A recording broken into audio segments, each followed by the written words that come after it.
이스라엘을 다스리던 사무엘은 나이가 들었어요.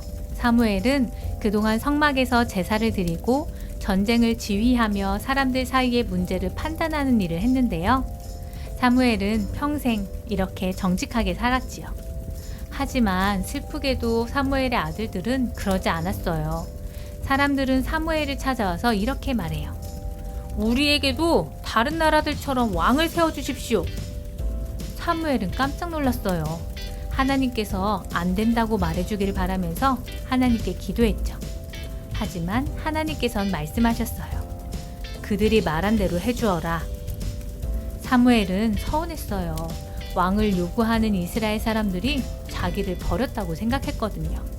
그런데 사실 이스라엘 사람들이 버린 건 사무엘이 아니라 바로 하나님이었어요. 하나님의 마음이 훨씬 더 아팠을 거예요. 하나님께서는 사무엘에게 왕이 생기면 나타날 문제들과 백성들이 겪을 일들을 가르쳐 주라고 말씀하셨어요. 사람들은 제사장의 다스림보다 이웃나라들처럼 왕들의 화려한 모습들이 좋다고 여겼겠지만 그 왕을 위해 일해야 하고 자녀들을 군인으로 보내야 하는 일들에 대해서는 생각해보지 않았겠죠. 사람들은 경험하기 전에는 알지 못하는 존재니까요. 사무엘은 사람들에게 왕이 생기면 일어날 일들을 하나씩 알려주었어요. 그런데 이야기가 끝나기도 전에 사람들이 우리에게 왕을 주십시오. 우리를 이끌고 전쟁에 나갈 왕을 주십시오. 하고 요구하죠. 사무엘은 베냐민 지파의 기스라는 사람의 아들 사울을 만나요. 사울은 아버지의 암나귀를 찾다가 사무엘이 살던 곳으로 오게 되죠. 사무엘은 사울과 만나 하룻밤이 지나도록 이런저런 이야기를 나누었어요. 그리고 다음날 사울에게 기름을 부으면서 하나님의 말씀을 들려주지요. 당신이 찾고 있던 암나귀를 찾았다는 소식을 들을 것입니다. 그리고 누군가 당신에게 떡 2덩이를 줄 것이고 하나님의 산에서 블레셋의 수비대도 만나게 될 것입니다. 그리고 그곳에서 선지자들을 만나 당신도 선지자들처럼 예언을 하게 될 것입니다.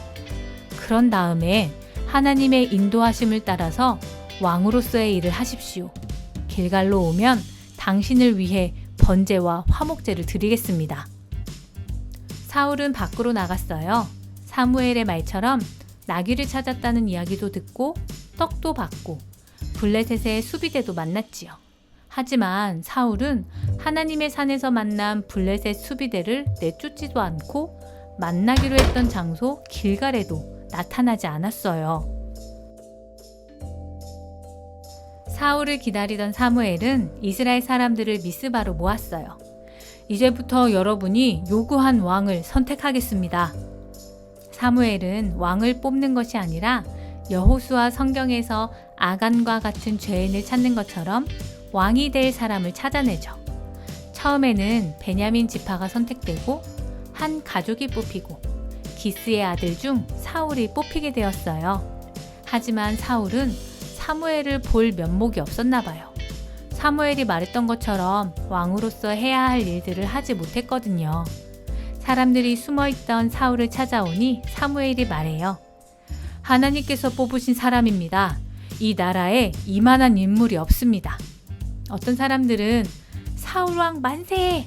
하고 외치기도 했고 또 어떤 사람들은 아니 이 사람이 어떻게 우리를 구원하겠어? 하고 말하기도 했어요. 이스라엘의 왕의 다스림이 시작되었다기에는 뭔가 불안불안하죠? 성경을 쭉 읽어보면 이 불안한 시작은 결국 슬프게 끝이 나고 말아요. 이스라엘 사람들은 고통과 후회 속에서 멸망하고 말지요. 성경의 역사는 우리에게 이런 실수를 반복하지 말라고 하나님만을 믿고 하나님의 다스림을 받아야 한다고 말해주는 것 같네요.